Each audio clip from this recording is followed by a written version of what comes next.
हमारे नाज़रीन को उसमें डिटेल दें, हमें जवाब दिया जाए हसन साहब। सर ये 5261 कनाल ज़मीन है, क्योंकि इमरान खान साहब जो वज़ीर आज़म थे और पंजाब में उस्मान बुज़दार साहब की हुकूमत थी, तो इनसाइडर इन्फॉर्मेशन जैसे हम देखते हैं स्टॉक मार्केट में लोगों को पहले पता होता है कि शेयर ऊपर नीचे होने, उनको पता था वहाँ पे प्रोजेक्ट आना है, तो उन्होंने वहाँ पे वो ज़मीन खरीदी। जैसे आपको पता है वहाँ पे वो ज़मीन मुश्तरका होती है, किसी की कोई डिमार्केशन नहीं हुई होती। वो ज़मीन जो है उसमें 5261 कनाल ज़मीन ले ली, जिसकी मालियत जो है वो बताई जाती है 6 अरब पैसे, मतलब जब थिएटर था प्रधान प्रोजेक्ट के अनाउंसमेंट के बाद जो उसकी नई वैल्यूएशन थी, इन्होंने वो ज़मीन ले ली सिर्फ 13 करोड़ रुपये में।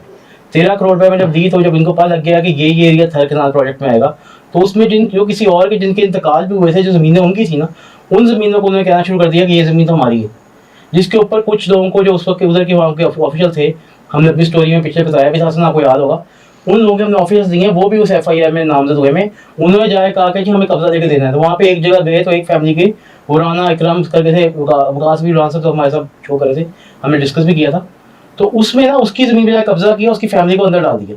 वो लोग रिट पिटिशन ले गए थे और चीज़ें हुई थी, तो वो कुछ चीज़ें इनके फेवर में यहाँ हुई, मतलब जो ये उसकी होती है लोअर कोर्ट से हक में हुआ, फिर बाद में उसमें गया, दूसरे कोर्ट में मामला गया, वो चल रहा। लेकिन बहुत सारी ज़मीनें ऐसी हैं जहाँ पे एक किसान था, वो आपको याद जिक्र हुआ था आपसे भी तौसीफ साहब, वो किसान जो था ना, उस किसान वो फौत हो गया, उसकी बेवा थी, बच्चों ने वो बड़ी मेहनत कर एक बाग बनाया।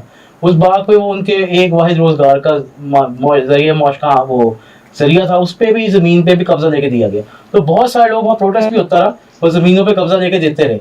तो ये चीज़ें हैं कि वो सब आपस बात भी ठीक है, लेकिन केस जो है वो जेन्युइन ही है, कब्जा उनको लेके दिया जाता है। चलें, अब ये नकवी साहब आपने अपनी बात बता दी, तौसीफ साहब ने अपनी बात बता दी, केस कितना जेन्युइन है ये तो फैसला अदालतें करेंगी। हम आगे चलते हैं, तो मतलब फाइनल फैसला तो अदालतों को ही होगा तौसीफ साहब। अच्छा, असल में इससे ज्यादा तगड़ा केस था इनका ये जो शेखुपुरा में इनकी जमीन थी, इनके वालिद के नाम किसी शख्स ने पावर ऑफ अटॉर्नी दी हुई थी, वो फिर पावर ऑफ अटॉर्नी की बजाय वो जमीन इनको ही मुंतकिल हो गई बहन भाइयों को। वो शायद पता नहीं 28 दफा वो रजिस्ट्री हुई जी है। जी, वो क्योंकि वो रजिस्ट्री खास मालियत से कम की रजिस्ट्री हो तो उस पर टैक्सेस कम पड़ते हैं, तो वो उन्होंने 10-10 लाख की असल केस तो वो था वो उनके वज़ारत उज़्मा के दौर में।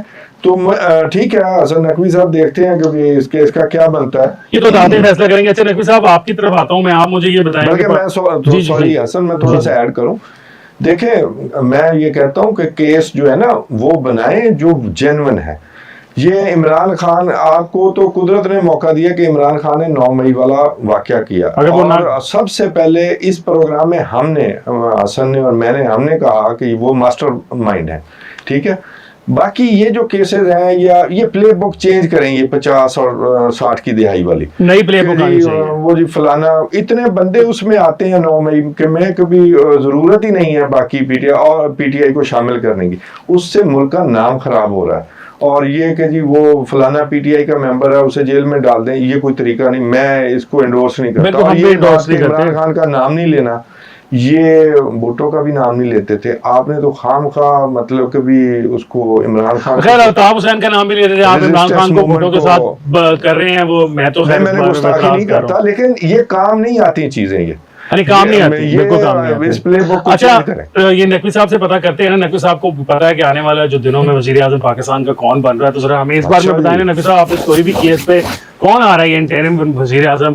पहली बात तो ये कि मुझे पर्सनली तो इस बात पे शक है कि इलेक्शन होंगे या नहीं होंगे, लेकिन अगर हो भी जाते हैं तो आप बता रहे हैं कौन आ रहा है नकवी साहब, जरा नाज़रीन को बताएं। 13 अगस्त को जो है वो असम्बली अपनी मियाद पूरी करेंगी, कॉन्स्टिट्यूशन के मुताबिक जो है आपको केयर टेकर सर्टिफिकेट जाना पड़ता है जी। उसमें जो 3 नाम अभी ज़ेरे गर्दिश हैं और पावर कॉरिडोर में डिस्कस हो रहे हैं, एक नाम हमने मेंशन कर दिया, वो मोहसिन बेग साहब का है। वाह, अच्छा नकवी साहब ये तो बताएं ना, ये मोहसिन बेग साहब को थोड़ा सा डिस्कस कर लेते हैं, इनका नाम कहाँ से आ गया, इनको किसने नॉमिनेट किया? देखिए, इस वक्त पाकिस्तान की पॉलिटिक्स में ना 3-4 प्लेयर्स हैं बड़े।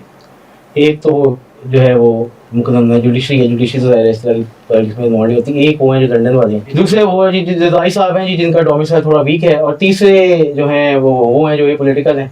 तो ए पॉलिटिकल कौन है जी? एक पॉलिटिकल आपको ही पता है, मुझे पता है कौन है। पॉलिटिकल एक ही है जिनके बारे में बात होती है, वो कहते हैं कि हम ये पॉलिटिकल है, तो हमारे पहले पॉलिटिकल हैं जिनके बारे में बार-बार कहने पर भी किसी को यकीन नहीं आता। ये पॉलिटिकल हैं, उनकी तरफ से कौन सा नाम आ रहा है जी? उनकी तरफ से मैंने कहा, अच्छा आप ये नहीं मुझे बता रहे कि आपने मुझे मेरे सवाल के जवाब में आपने मुझे ये बता दिया, मैंने आपसे पूछा मोहसिन बेग साहब का नाम कहाँ से है, आपने मुझे कहा कि 3 ताकतें हैं उन तीनों में से किसी एक आ गया। चलिए सबसे बात, ताकतवर है जिसमें। अच्छा एक तो ये नाम हो गया, बाकी दो नाम बताए ना सर। बाकी दो नाम नहीं बता सकता, आपको हिंट कर सकता हूँ। बताए ना hint। एक वो हमारी है- हमारी ऑडियंस बड़ी लंदन है, अक्लमंद है। वैसे है उधर से एक ब्यूरोक्रेट, दो साबिक ब्यूरोक्रेट्स के नाम दे रहे हैं। लंदन से दो साबिक ब्यूरोक्रेट्स के हाँ, नाम एक तो है। वो है जो प्रिंसिपल सेक्रेटरी हैं, दो साबिक वज़ीर-ए-आज़म के। जी ठीक है, और उनका नाम डबल आता है। मैं आवाम को मजीद पीछे नाम ही रह गया। मैं वो भी मैं बता देता हूँ कि उनके नाम में ना डबल दफा उनका नाम आता है, ये जिनकी बात कर रहे हैं। और दूसरे वाले जो हैं, दूसरे वाले जो है हाँ। वो लाहौर से उनका ताल्लुक है, एक बड़ी कारोबारी शख्सियत हैं, टेक्सटाइल के बिजनेस में भी हैं, उसके अलावा वो रियल एस्टेट में भी हैं, और आप सोशल वर्क के तौर पर उनको काफी अच्छा तौर पर जानते हैं। वो अच्छा डॉक्टर साहब मुझे ये बताएंगे, जरदारी साहब जो है वो पंजाब में बैठे रहे बहुत देर के लिए, बहुत सारे देर काम शाम चलाते रहे हैं। मुझे क्यों ऐसा फील हो रहा है कि जरदारी साहब फिर वही हरकत करने वाले हैं जो उन्होंने बाप बनते वक्त बलूचिस्तान में की थी, फिर जब सेनेट के इलेक्शन हुए थे तो तब की थी, और आने वाले दिनों में मुझे ऐसा फील हो रहा है कुछ कि वो ऐसी कोई इस किस्म की आखिरी वक्त पे जाके कोई ऐसी चीज निकल आएगी जरदारी साहब की तरफ से जो कि निकल आती है। आपको लगता है ऐसा होने वाला? सर जरदारी साहब दोबारा पार्टी को रिवाइव करने की कोशिश कर रहे हैं पंजाब में। उनको पता है कि अगली जो बैटल फील्ड होगी वो पंजाब ही होगी, और जो लॉस्ट ग्राउंड पीपल्स पार्टी ने जो 2000 के बाद यहाँ पे उनकी सीटें मुसलसल कम होती रहीं, आपको याद है 8 और 7 सूबाई असम्बली सीटों पे आ गए थे। तो जब इमरान खान साहब की पार्टी को दोबारा वो टूटी है, तो इमरान खान साहब, ये जरदारी साहब ने कोशिश की है, कुछ उनका यानी आप ये कह रहे हैं वो दोबारा गेन किया। जी जी, आप ये कह रहे हैं पंजाब में आपको याद हो काफी सारे लोग उनके साथ शामिल हुए हैं, वो पंजाब में भी अपनी पोजीशन बेहतर कर रहे हैं। नदीम अफजल चंद को और हसन मुर्जा वगैरह को, यूसुफ गिलानी को ड्यूटी साइन की गई है कि जो पीटीआई के या बाकी एमएनए एमपी हैं जो नाराज हैं अपनी पार्टी से, उनको शामिल किया जाए। अच्छा, इस सारी वाकये के बावजूद ना हसन जो जरदारी साहब लाहौर में मौजूद है, फिर बिलावल साहब भी आ गए 2 दिन के लिए अनप्लान, उनके प्लान में शामिल नहीं था। मरियम नवाज साहब और पीएमएल की लीडरशिप इससे काफ़ी ज़्यादा खाइफ है, और उन्होंने काफ़ी फील भी किया है, बुरा भी बनाया है। बल्कि आप देखें कल जो शुजाबाद में उन्होंने वर्कर कन्वेंशन की है, वो एक तरह से जरदारी साहब को पैगाम देने की कोशिश की है कि आप जो पंजाब में एक्टिव होने की कोशिश कर रहे हैं तो साउथ पंजाब में। अच्छा, वो पैगाम जरदारी साहब के लिए था कि जरदारी साहब के जो नए बैकर्स हैं उनके लिए था, जो पहले किसी और सियासी जमात को बैक कर रहे थे और आजकल जरदारी साहब उनके घोड़े हैं बन गए हुए हैं, उनको पैगाम था कि हमारे मामला जरदारी साहब को भी लगता है कि उनके घोड़े कोई और बनने की कोशिश कर रहे हैं। अच्छा, नाअहल हुए हैं ना आजकल, और एक नई पार्टी बना रहे हैं। जरदारी साहब को लगता है कि जरदारी साहब के साथ भी डबल गेम हो रही है। सबके साथ ही होनी है जी, लेकिन उनका कोई फ्यूचर नहीं होता। ये वो जो नई पार्टी बन रही है ना, वो तो वो कुछ भी नहीं है, वो बोझ है, धरती का बोझ बन गए हैं। तो देखें, पार्टी जो पॉपुलर है ना, जिसके पास वोट है वो पार्टी कायम रहती है। पीपल्स पार्टी इसलिए कायम रही है। पीपल्स पार्टी मैं कहता हूँ आफाकी जमात बन चुकी है। आफ्टर गिविंग कॉन्स्टिट्यूशन इस मुल्क की आफाकी जमात है।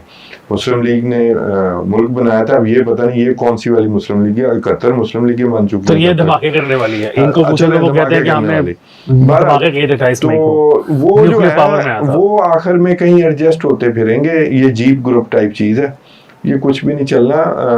जो एक पॉपुलर वोट जिस पार्टी के साथ होता है ना, वो ही पार्टी एग्जिस्ट करती है। इमरान खान इस मामले में बिल्कुल ठीक है, इन्होंने क्या चलना है। और जहांगीर तरीन खुद नाअहल है और अपनी 1-2-4 सीटों की कोई एडजस्टमेंट करवाएंगे, वहाँ नहीं करेंगे। इससे ज़्यादा स्पेस नून लीग और पीपल्स पार्टी ने इन्हें देनी भी नहीं है। वो भी सियासतदान है, वो घास नहीं खाते। वो जब जिनके सारे पे है ना कि जी हमें कुछ 60-70 सीटों का कोई एलोकेशन हो जाएगी कि भी एडजस्टमेंट हो गई, भूल जाएं आप।